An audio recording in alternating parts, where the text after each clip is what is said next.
नमस्ते उत्तराखंड, नमस्ते इंडिया। तो फिर से आज शुरू करते हैं हम थोड़ी सी पढ़ाई। और आज हम उत्तराखंड पीसीएस 2016 में जो पेपर आया हुआ है जीएस का, उसका हम जो है डिस्कशन करेंगे। सबसे पहले लेंगे एंशियंट हिस्ट्री यानी प्राचीन इतिहास के क्वेश्चंस और आंसर्स। ठीक है, उनको डिटेल में मैं एक्सप्लेन भी करूँगी और आंसर तो बताऊँगी आपको। देखिए, वैदिक सभ्यता से है फर्स्ट क्वेश्चन। वैदिक देव मंडल में निम्न में से कौन देवता युद्ध का देवता माना जाता है? तो उसका आंसर है इंद्र, बी। वैदिक देव मंडल में इंद्र को युद्ध का देवता माना जाता है। इन्हें पुरंदर भी कहा गया है। पुरंदर का अर्थ किला तोड़ने वाला होता है। इंद्र के लिए ऋग्वेद में 250 सूक्त हैं। ऋग्वेद का दूसरा महत्वपूर्ण देवता अग्नि है। इनकी स्तुति के लिए ऋग्वेद में 200 सूक्त मिलते हैं। वैदिक काल में अग्नि देवताओं व मनुष्यों के मध्यस्थ था। वरुण को विश्व के नियामक और सत्य का प्रतीक माना जाता है। वरुण ऋतु के संरक्षक थे, इसलिए इन्हें ऋतस्य गोप भी कहा जाता है। मित्र और वरुण कश्यप ऋषि की पत्नी आदित्य के पुत्र थे। अधिकांश पुराणों में मित्रा वरुण शब्द का ही उल्लेख है। मित्र सूर्योदय और दिवस से संबद्ध थे। अब जो नेक्स्ट क्वेश्चन आता है, तो युद्ध के देवता तो इसमें पहले में हमें क्लियर हो गया कि कौन थे, इंद्र। वैदिक देव मंडल में देवता जो युद्ध से संबंधित थे वो कौन थे, इंद्र। ठीक है, बाकी सब मैंने थोड़ा सा इधर उधर का बताया कि इधर उधर का भी थोड़ा पता होना चाहिए। ठीक है, अब देखिए, सूत्रकाल, महाकाव्य काल, संगम काल। महाभारत में कुणिंद नरेश किस नाम से जाने जाते थे? तो महाभारत काल में कुणिंद नरेश को द्विज श्रेष्ठ के नाम से जाना जाता था। राजा कुणिंद ने ही युधिष्ठिर को एक ऐसा शंख दिया था जिसमें 1000 स्वर्ण मुद्राएं मढ़ी गई थी और सोने का हार जुड़ा हुआ था। युधिष्ठिर को ऐसा शंख किसने दिया था जिसमें 1000 स्वर्ण मुद्राएं मढ़ी गई थी और सोने का हार जड़ा हुआ था? किसने दिया था? राजा कुणिंद ने। ठीक है, किसने? राजा कुणिंद ने। तो महाभारत काल में कुणिंद नरेश का नाम किस नाम से जाना जाता है? द्विज श्रेष्ठ। किस नाम से? द्विज श्रेष्ठ। ठीक है, अब देखिए, मगध में नंद वंश का संस्थापक कौन था? तो मगध में नंद वंश का संस्थापक महापद्म नंद था, जिसे पुराणों में सर्व छत्रांतक, क्षत्रियों का नाश करने वाला एवं भार्गव दूसरे परशुराम का अवतार कहा जाता है।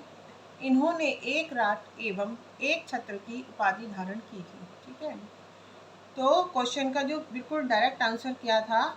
महापद्म नंद। नंद वंश का स्थापक कौन हुआ? महापद्म नंद। तो मगध में नंद वंश का संस्थापक महापद्म नंद था और उसे पुराणों में क्या कहा जाता है? सर्व छत्रांतक, क्षत्रियों का नाश करने वाला एवं भार्गव दूसरे परशुराम के रूप में जाना जाता है। इन्होंने एक राट एवं एक छत्र की उपाधि धारण की। बौद्ध, जैन, भागवत एवं शैव धर्म। न्याय दर्शन के संस्थापक थे तो गौतम। कौन थे न्याय दर्शन के? ये दर्शन से रिलेटेड क्वेश्चन भी बहुत पूछे जाते हैं। तो न्याय दर्शन के जो संस्थापक थे वो कौन थे? ऋषि गौतम। न्याय दर्शन के संस्थापक गौतम थे, जिनका न्याय सूत्र इस दर्शन का सबसे प्राचीन एवं प्रसिद्ध ग्रंथ है। जिन साधनों में हमें ज्ञेय तत्वों का ज्ञान प्राप्त हो जाता है, उन्हीं साधनों को न्याय की संज्ञा दी गई है। प्राचीन काल में वात्स्यायन मुनि ने, मध्यकाल में वाचस्पति मिश्र और आधुनिक काल में उदयवीर शास्त्री ने इन पर भाष्य टिप्पणी लिखे हैं। सांख्य दर्शन कपिल, वैशेषिक दर्शन कणाद, पूर्व मीमांसा जैमिनी द्वारा स्थापित है। ठीक है, तो अब देखिए, न्याय दर्शन का तो आपको मैंने बता दिया गौतम, लेकिन इसमें जो इनका जो प्रसिद्ध और सबसे पुराना जो ग्रंथ है इस दर्शन का, उसका नाम क्या है? न्याय सूत्र। ये भी ध्यान में देने वाली बात है कि ठीक है, ऋषि गौतम तो आपने याद कर लिया कि न्याय दर्शन के संस्थापक हैं, लेकिन जो उनकी पुरानी सबसे प्राचीन पुस्तक है दर्शन, इसकी न्याय दर्शन की, उसका क्या नाम है? उसका नाम है न्याय सूत्र। ठीक है, और जिन साधनों में हमें ज्ञेय तत्वों का ज्ञान प्राप्त होता है, उन्हीं साधनों को न्याय की संज्ञा दी गई है। प्राचीन काल में वात्स्यायन मुनि ने, मध्य काल में वाचस्पति मिश्र और आधुनिक काल में उदयवीर शास्त्री ने इन पर भाष्य टिप्पणी लिखे हैं। सांख्य दर्शन कपिल, वैशेषिक दर्शन कणाद, पूर्व मीमांसा जैमिनी द्वारा स्थापित है। तो अगर कोई आपसे पूछेगा, क्योंकि ये क्वेश्चन भी आते हैं ये बदल बदल के, तो सांख्य दर्शन किसने स्थापित किया है? तो कपिल ने। सांख्य दर्शन किसने स्थापित किया है? कपिल ने। मैं कोशिश कर रही हूँ कि इस वीडियो में ही आपको ये चीज़ें याद हो जाए जो भी मैं पढ़ा रही हूँ, और जो क्वेश्चन है उनके आसपास की चीज़ें भी आपको अभी के अभी याद हो जाए। अच्छा, वैशेषिक दर्शन, ये कणाद इसके संस्थापक रहे। वैशेषिक दर्शन के संस्थापक कणाद रहे। और पूर्व मीमांसा जैमिनी द्वारा स्थापित है। पूर्व मीमांसा किसके द्वारा स्थापित है? तो जैमिनी द्वारा। मौर्य एवं मौर्योत्तर काल। उत्तरकाशी का ऐतिहासिक नाम क्या है? तो बाड़ाहाट। उत्तरकाशी का ऐतिहासिक नाम बाड़ाहाट था। ये बहुत ज़्यादा मोस्ट रिपीटेड क्वेश्चन है उत्तराखंड में। पीसीएस हो या ग्रुप सी के एग्ज़ाम हो, कोई भी एग्ज़ाम हो, तो ये क्वेश्चन बहुत पूछा गया है। पुराणों में इसे सौम्य काशी भी कहा जाता था। तो ये क्वेश्चन तो सबको बच्चों को वैसे रटा ही हुआ है, फिर भी क्योंकि आया हुआ है इसलिए मैं बता रही हूँ। लेकिन जो नया तथ्य है वो ये क्या है कि पुराणों में इसे सौम्य काशी भी कहा जाता था, उत्तरकाशी को। ठीक है। उत्तरकाशी धार्मिक दृष्टि से महत्वपूर्ण शहर है। यहाँ भगवान विश्वनाथ का प्रसिद्ध मंदिर है। ठीक है। यह शहर प्राकृतिक सौंदर्य से भी भरपूर है। यूनानी लेखक जस्टिन द्वारा किसे सेंट्रोपोर्ट्स कहा गया है? तो सेंट्रोपोर्ट्स किसे कहा गया है? तो चंद्रगुप्त मौर्य को। किसने कहा है? और जस्टिन द्वारा। यूनानी लेखक जस्टिन द्वारा सेंट्रोपोर्ट्स किसको कहा गया है? तो चंद्रगुप्त मौर्य को। जस्टिन कहाँ के लेखक है? तो ये यूनानी लेखक है। ठीक है। सर्वप्रथम सर विलियम जोन्स ने सेंट्रोपोर्ट्स की पहचान चंद्रगुप्त मौर्य के रूप में की। तो सर्वप्रथम किसने की? सर विलियम जोन्स ने सेंट्रोपोर्ट्स की पहचान चंद्रगुप्त मौर्य के रूप में की। ठीक है। अब जो नेक्स्ट क्वेश्चन है वो आता है गुप्त काल एवं गुप्तोत्तर काल। तो परमार वंश का संस्थापक कौन था? तो परमार वंश का संस्थापक थे कनकपाल। कौन थे? कनकपाल। परमार वंश के जो संस्थापक थे वो कनकपाल। ठीक है। तो परमार वंश का संस्थापक कनकपाल था। यह एक साहसी राजा था। इसके समय में परमार राज्य का काफ़ी विस्तार हुआ था। तो संस्थापक तो हमेशा, कोई भी वंश हो, संस्थापक और लास्ट राजा जो होता है वो हमेशा ही इम्पोर्टेंट रहते हैं। तो इसीलिए परमार वंश के जो अहम राजा हैं वो संस्थापक राजा हैं और उनका नाम है कनकपाल। ये आप बिल्कुल यहाँ पे फिक्स कर लीजिए। ठीक है। अब 800 ईस्वी से 1200 ईस्वी तक की राजनीतिक सामाजिक स्थिति पर से रिलेटेड एक क्वेश्चन मैं आपको करा रही हूँ। देखिए, निम्नलिखित स्थानों में से कौन सा स्थान पूर्व मध्यकाल में शिक्षा का केंद्र नहीं था? तो पूर्व मध्यकाल आ गया। अब इसमें ऑप्शन दिए हैं नालंदा, तक्षशिला, विक्रमशिला, उदंतपुर। तो पूर्व मध्यकाल में देखिए नालंदा भी था, नालंदा, विक्रमशिला, उदंतपुर ये सभी थे, केवल एक तक्षशिला नहीं था। अब इस आंसर को तो मैंने आपको बता दिया, लेकिन ये क्यों नहीं था इसकी एक्सप्लेनेशन मैं आपको बताती हूँ। तो तक्षशिला पूर्व मध्यकाल में शिक्षा का केंद्र नहीं था। तक्षशिला पाकिस्तान के रावलपिंडी से 18 मील उत्तर की ओर स्थित था। यहाँ विश्व का प्रथम विश्वविद्यालय था जिसकी स्थापना 700 वर्ष ईसा पूर्व में की गई थी। इस विश्वविद्यालय में 10,500 से अधिक छात्र अध्ययन करते थे। पाणिनि, कौटिल्य, चंद्रगुप्त, जीवक, प्रसेनजित आदि ने इसी विश्वविद्यालय से शिक्षा प्राप्त की। तक्षशिला कहाँ था? पूर्व मध्यकाल में शिक्षा का केंद्र नहीं था। तक्षशिला पाकिस्तान के रावलपिंडी से 18 मील उत्तर की ओर स्थित था। अब इसको लेकिन भारत में काउंट कर लेते हैं क्योंकि उस समय हमारा एक अखंड भारत था और पाकिस्तान भी हमारा ही हिस्सा था। ये लोग सभी लोग जानते हैं, इसलिए तक्षशिला को भारत का ही विश्वविद्यालय मान लिया जाता है। ठीक है। तो यहाँ विश्व का प्रथम विश्वविद्यालय था जिसकी स्थापना 700 वर्ष ईसा पूर्व में की गई थी। इस विश्वविद्यालय में 10,500 से अधिक छात्र अध्ययन करते थे। पाणिनि, कौटिल्य, चंद्रगुप्त, जीवक, प्रसेनजित आदि ने इसी विश्वविद्यालय में शिक्षा प्राप्त की। अगेन, क्योंकि ये इंपॉर्टेंट लाइन है, तो तक्षशिला से जो हमारे यहाँ देखिए कितने बड़े बड़े विद्वान तक्षशिला से ही निकले हैं जो पाकिस्तान में स्थित था। और कालांतर में देखिए परिस्थितियाँ कैसी हुई कि पाकिस्तान हमसे अलग हो गया। आज राज्य ही, देश ही वो दूसरा है। तो पाणिनि, कौटिल्य, चंद्रगुप्त, जीवक, प्रसेनजित सभी ने यहाँ से शिक्षा प्राप्त की थी। नालंदा विश्वविद्यालय की स्थापना गुप्त सम्राट कुमारगुप्त की स्थापना गुप्त सम्राट कुमार गुप्त ने 415 से 454 ईस्वी के मध्य में किया। विक्रमशिला विश्वविद्यालय का निर्माण पाल वंश के शासक धर्मपाल द्वारा 8वीं सदी में बिहार प्रांत के भागलपुर में किया गया। और उदंतपुर विश्वविद्यालय की स्थापना प्रथम पाल नरेश गोपाल ने 7वीं शताब्दी में की थी। तो नालंदा तो जो है ईसा पूर्व का है और बाकी सब क्या है, ईस्वी है। देखो कोई ना कोई, जैसे कि नालंदा विश्वविद्यालय आ गया 415 से लेके 454 ईस्वी। विक्रमशिला तो सीधे 8वीं सदी में आ गया है ना, और उदंतपुर भी 7वीं शताब्दी में है। इसीलिए इसका आंसर तक्षशिला होता है, क्योंकि ये बहुत ही पुराना विश्वविद्यालय है। ये है 700 वर्ष ईसा पूर्व की बात है। ये मध्यकालीन इतिहास में हम आते हैं और फर्स्ट क्वेश्चन लेंगे दिल्ली सल्तनत से। ये मैं अध्यायवार आपको करा रही हूँ, है ये 2016 का पेपर, लेकिन अध्यायवार इसको विभाजित करके मैं आप लोगों को करा रही हूँ।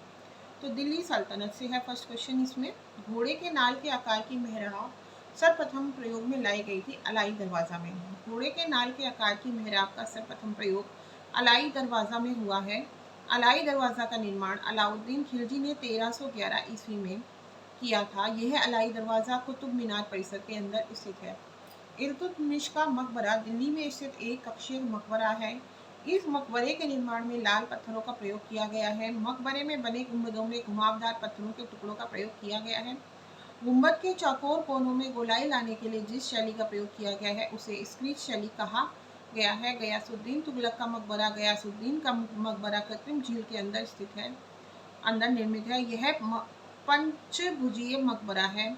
इस मकबरे की मुख्य विशेषता ढलवा दीवारें हैं। कुव्वत उल इस्लाम मस्जिद दिल्ली में स्थित यह मस्जिद हिंद इस्लामी शैली में निर्मित प्रथम भवन है। इसका निर्माण कुतुबुद्दीन ऐबक ने कराया था। अगेन मैं इसको दोबारा से समझा के एक बार और बताती हूँ आपको। तो जैसे क्वेश्चन तो सिर्फ इतना था कि घोड़े के नाल के आकार की मेहराब सर्वप्रथम प्रयोग में लाई गई थी कहाँ पे, तो अलाई दरवाज़ा में। कहाँ पे, घोड़े के नाल के आकार की मेहराब कहाँ प्रयोग की गई थी सबसे पहले, तो अलाई दरवाज़ा में। और ये जो अलाई दरवाज़ा है ये कहाँ है और किसने इसे स्थापित किया, तो अलाउद्दीन खिलजी ने 1311 में तो इसका स्थापना की गई अलाउद्दीन खिलजी के द्वारा 1311 ईस्वी में। और यह कुतुब मीनार परिसर में स्थित है। इल्तुतमिश का मकबरा दिल्ली में स्थित एक कक्षीय मकबरा है। इस मकबरे के निर्माण में लाल पत्थरों का प्रयोग किया गया है। मकबरे में बने गुंबदों में घुमावदार पत्थरों के टुकड़ों का प्रयोग किया गया है। गुंबद के चौकोर कोनों में गोलाई लाने के लिए जिस शैली का प्रयोग किया गया है उसे स्क्रीच शैली कहा जाता है। जो ये इल्तुतमिश का मकबरा है तो इसमें जो है घुमावदार पत्थर है इसके गुंबदों में, तो इनमें गोलाई लाने के लिए जिस शैली का प्रयोग किया गया है उसे क्या कहते हैं, उसे कहते हैं स्क्रीच शैली। ठीक है। गयासुद्दीन तुगलक का मकबरा गयासुद्दीन का मकबरा कृत्रिम झील के अंदर निर्मित है। यह पंचभुजीय मकबरा है। इस मकबरे की मुख्य विशेषता ढलवा दीवारें हैं। कुव्वत उल इस्लाम मस्जिद दिल्ली में स्थित यह मस्जिद हिंद इस्लामी शैली में निर्मित प्रथम भवन है। इसका निर्माण कुतुबुद्दीन ऐबक ने कराया था। तो कुतुबुद्दीन उल इस्लाम मस्जिद दिल्ली में स्थित यह मस्जिद दिल्ली इस्लामी शैली में निर्मित प्रथम भवन है। इसका निर्माण कुतुबुद्दीन ऐबक ने कराया था। तो अब नेक्स्ट क्वेश्चन है दिल्ली सल्तनत से ही। सुल्तान जिसने भू राजस्व बढ़ाकर उपज का 50% कर दिया था या 50% कर दिया था वह कौन था, अलाउद्दीन खिलजी। ठीक है। तो देखो पहला क्वेश्चन भी अलाउद्दीन खिलजी से बहुत इंपॉर्टेंट है। ये अलाउद्दीन खिलजी चाहे तभी तो इसके ऊपर पिक्चर बनी है, ऐसे ही थोड़ी बनी है। देखो पहला क्वेश्चन भी उसी से हो गया कि घोड़े के नाल के आकार की मेहराब सर्वप्रथम प्रयोग में कहाँ से लाई गई थी, है ना। तो वो भी आपने ये देखा है कि अलाई दरवाजा में यूज हुआ था और इसका निर्माण अलाउद्दीन खिलजी ने किया था 1311 में। अब जो क्वेश्चन है कि भू राजस्व उपज का 50%, सोचिए कितना ज़्यादा होता है ना। तो किसने कर दिया था, ये अलाउद्दीन खिलजी ने कर दिया था। अलाउद्दीन खिलजी का वास्तविक नाम अली गुरशास्प था। वह अपने चाचा जलालुद्दीन खिलजी की हत्या कर दिल्ली का सुल्तान बना और 1296 ईस्वी से 1316 ईस्वी तक इसने क्या किया, शासन किया। उसने अपने राज्य की रक्षा के लिए एक बड़ी सेना केंद्र में रखी उसके राज्य में विद्रोह अधिक हुए, इसलिए उसने जनता के पास इतना ही धन छोड़ने का प्रयास किया जिससे उसका कार्य चल सके तथा विद्रोह न करे। अपने राज्य में विद्रोहों से निपटने के लिए 4 अध्यादेश जारी किए थे। अच्छा, अब जो हम नेक्स्ट क्वेश्चन करेंगे वो है भक्ति आंदोलन से।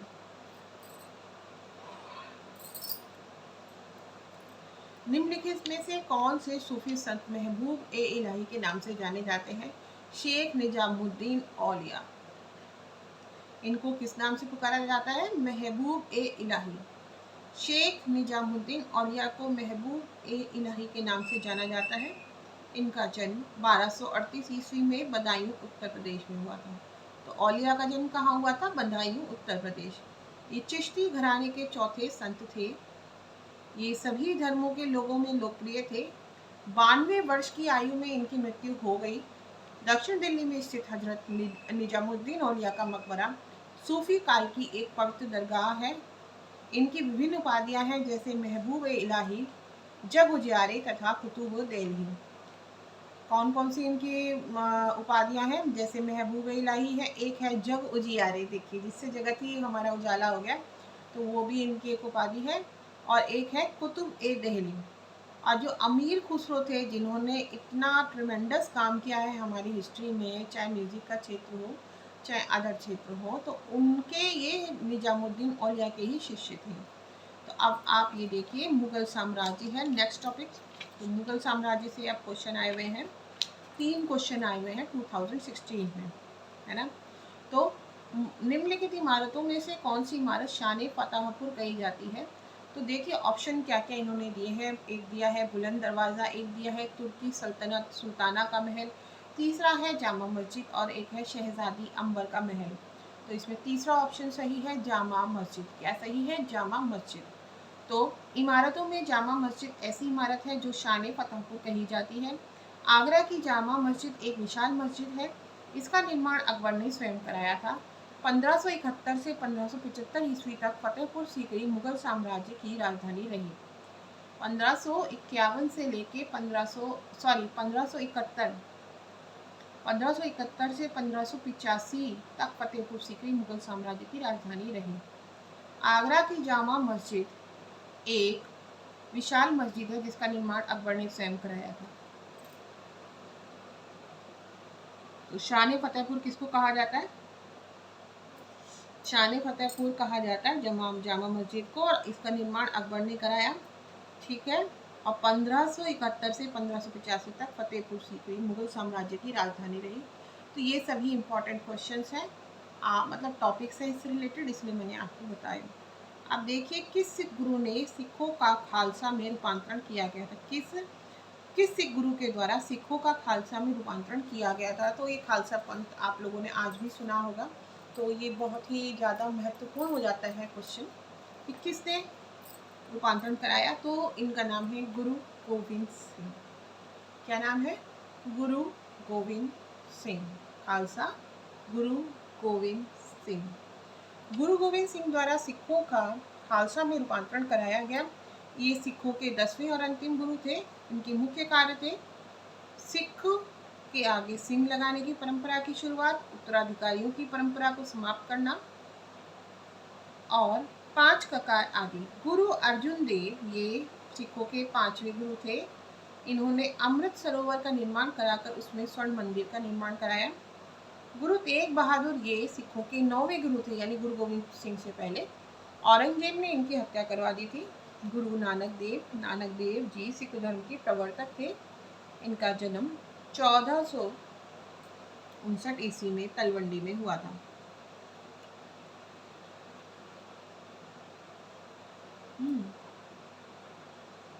तो 1469 ईस्वी में तलवंडी में, ठीक है। तबकात ए अकबरी किसने लिखी? निजामुद्दीन अहमद ने। तबकात ए अकबरी मुगल बादशाह अकबर के काल का आधिकारिक इतिहास ग्रंथ है। तो तबकात ए अकबरी कैसा ग्रंथ है? ऐतिहासिक ग्रंथ है, और वो भी आधिकारिक, ऑफिशियल। मुगल दरबारी और इतिहासकार निजामुद्दीन अहमद ने इस ग्रंथ को फारसी में लिखा था। इस ग्रंथ को तारीख़ निजामी भी कहते हैं। ख्वाजा निजामुद्दीन अहमद की मृत्यु लाहौर में 1500 1594 ईस्वी में हुई। क्या? ख्वाजा निजामुद्दीन अहमद की मृत्यु लाहौर में 1594 में ईस्वी में हुई। अब इसकी एक्सप्लेनेशन को मैं आप लोगों को बिल्कुल अच्छे से एक बार फिर से एक्सप्लेन कर देती हूँ, क्योंकि बहुत ही इम्पोर्टेंट रहता है लाइफ में हर चीज़ हमारे, जब हम एग्ज़ाम की तैयारी कर रहे हैं तो जहन में बैठी रहे, क्योंकि जहाँ कन्फ्यूज़न हुआ वहीं आपका समझ लो 1 मार्क्स से भी अगर आप पीछे होते हो तो 1000 बच्चों से आप पीछे होते हो, है ना। ठीक है, तो देखो तबकात-ए-अकबरी किसने लिखी है? तो निजामुद्दीन अहमद ने। तबकात-ए-अकबरी मुगल बादशाह अकबर के काल का आधिकारिक इतिहास ग्रंथ है। मुगल दरबारी और इतिहासकार निजामुद्दीन अहमद ने, इतिहासकार का नाम क्या है? निजामुद्दीन अहमद। क्या नाम है? निजामुद्दीन अहमद ने इस ग्रंथ को फारसी में लिखा। तो इसका आपको ये भी पता चल गया ये कि तबकात-ए-अकबरी कौन सी भाषा का में लिखा गया है? फारसी भाषा में। इस ग्रंथ को तारीख़ निज़ामी भी कहते हैं। क्या कहते हैं? तारीख़ निज़ामी। ख्वाजा निजामुद्दीन अहमद की मृत्यु लाहौर में 1594 ईस्वी में हुई। कब हुई? 1594 ईस्वी में लाहौर में हुई।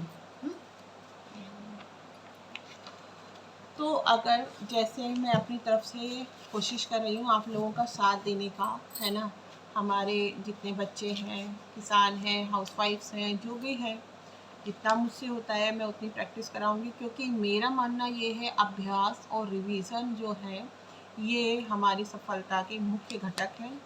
अभ्यास जितना करेंगे उतना ही आप लोग क्वालिफाई करने के निकट आ जाएंगे।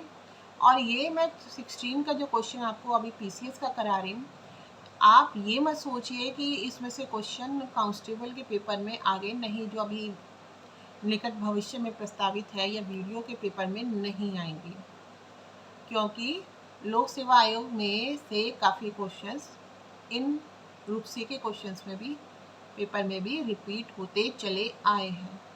ठीक है, तो इसीलिए अपना एक तो मन छोटा ना करें और इतना अभ्यास अभी करें कि चीज़ें आपके बिल्कुल ना खून में दौड़नी चाहिए, क्वेश्चंस जो पिछले प्रीवियस रियाज जो है आए हुए हैं।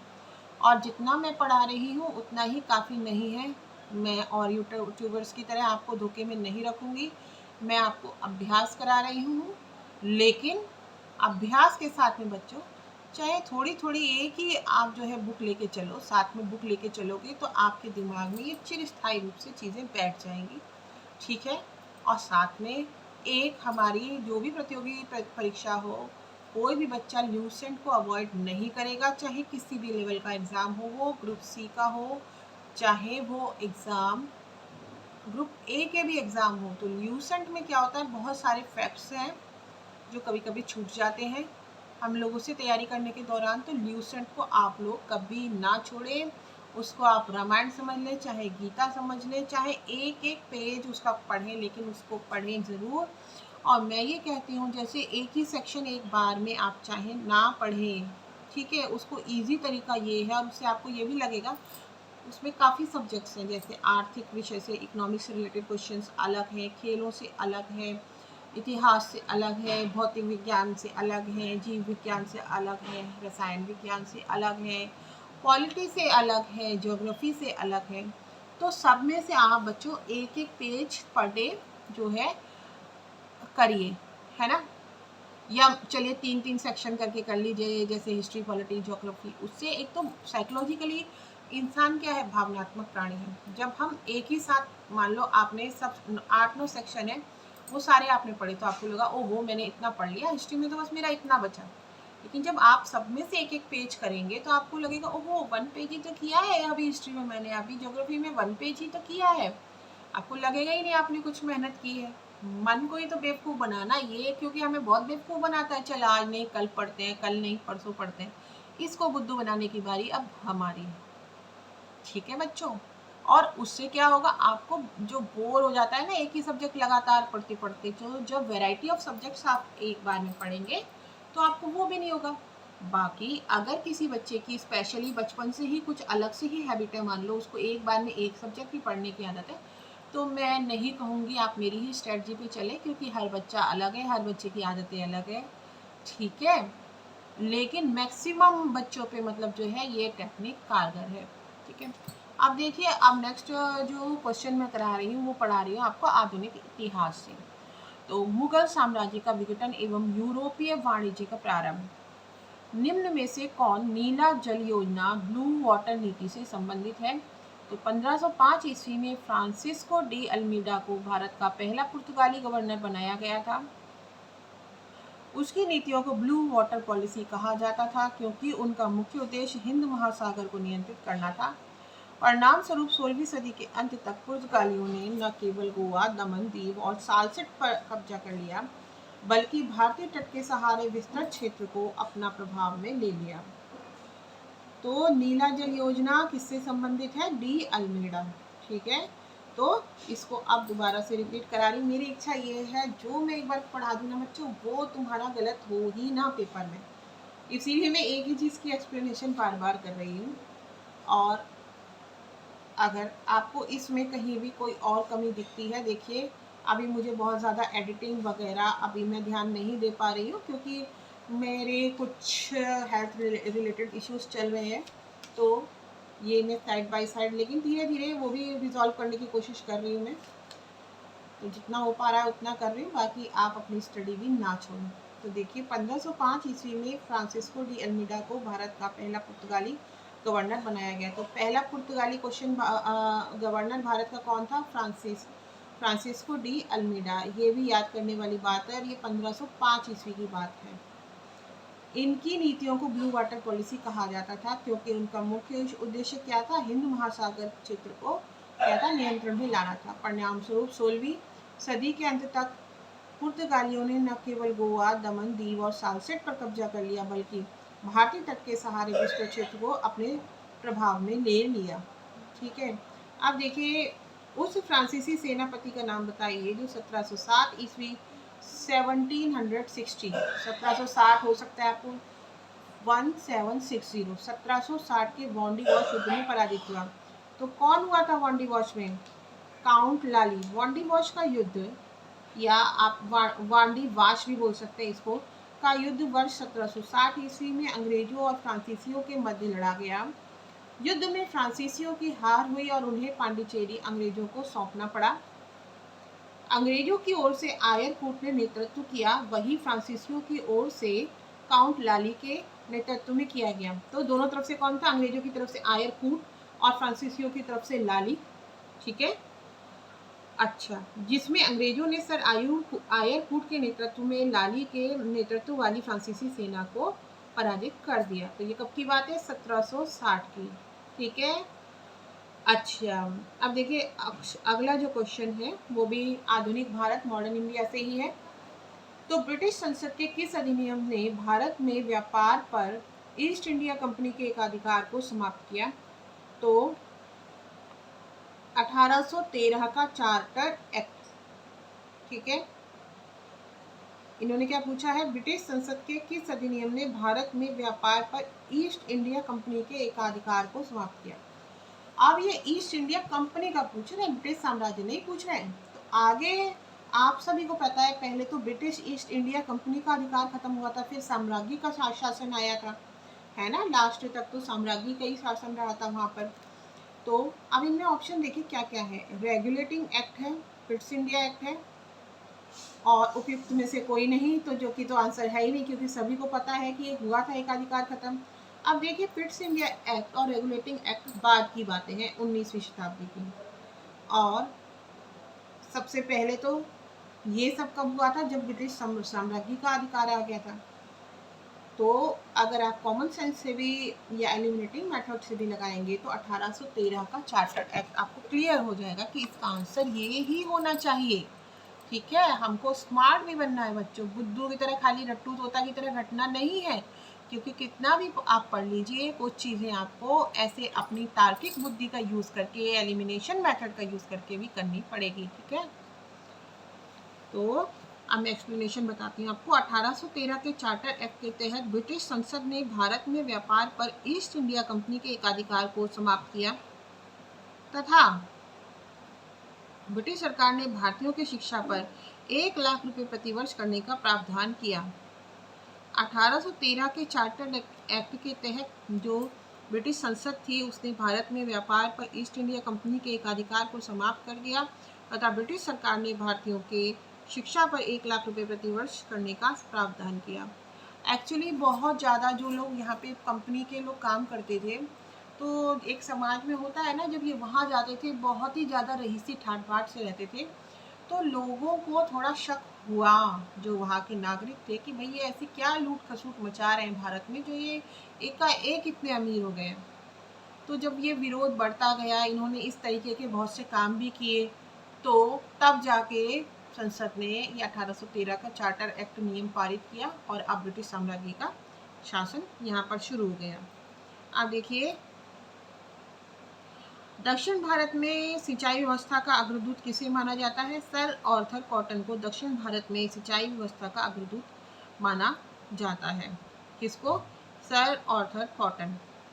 अब जो नेक्स्ट क्वेश्चन मैं कराऊंगी आपको, वो कराऊंगी 1857 के विद्रोह और 19वीं शताब्दी के जन आंदोलन से। तो देखिए, अब इन्होंने 4 ऑप्शन दिए हुए हैं और हमसे ये पूछा है कि भाई काकोरी कांड से संबंधित कौन नहीं है। तो इन्होंने दिए हैं ऑप्शन राम प्रसाद बिस्मिल, सूर्य सेन, राजेंद्र लाहिड़ी और अशफाक उल्लाह। तो इसमें जो हमारे सूर्य सेन थे, सभी को पता है, अगर आप एलिमिनेशन मेथड भी लगाएंगे, कि ये चटगांव में जो कांड हुआ था उससे संबंधित है, जो विद्रोह हुआ था, है ना। तो बाकी 3 राम प्रसाद बिस्मिल, राजेंद्र लाहिड़ी और अशफाक उल्लाह खां तो के काकोरी कांड से संबंधित ओनली सूर्यसेन नहीं थे। तो बी ऑप्शन सूर्यसेन सही हो जाएगा। सूर्यसेन काकोरी कांड से संबंधित नहीं थे। 9 अगस्त 1925 को लखनऊ के पास अवस्थित काकोरी रेलवे स्टेशन के पास राम प्रसाद बिस्मिल, राजेंद्र लाहिड़ी, अशफाक उल्लाह, रोशन सिंह आदि क्रांतिकारियों द्वारा सरकारी खजाने की लूट की गई, जिससे इसे क्या कहा गया? काकोरी कांड। सूर्यसेन ने चटगांव विद्रोह का सफल नेतृत्व किया तथा उन्होंने इंडियन रिपब्लिकन आर्मी की स्थापना की तथा अंत में 12 जनवरी 1934 को मेदिनीपुर जेल में उन्हें सूर्यसेन जी को फांसी दे दी गई। और सूर्यसेन ने किस चीज की स्थापना की थी? Indian Republican army. अब हम करेंगे प्रमुख संस्थाएं, संधियां, आयोग और अधिनियम से क्वेश्चन। तो सिंगोली की संधि हुई थी। सिंगोली की संधि हर बच्चे की बिल्कुल खून में दौड़नी चाहिए क्योंकि ये उत्तराखंड से भी रिलेटेड है।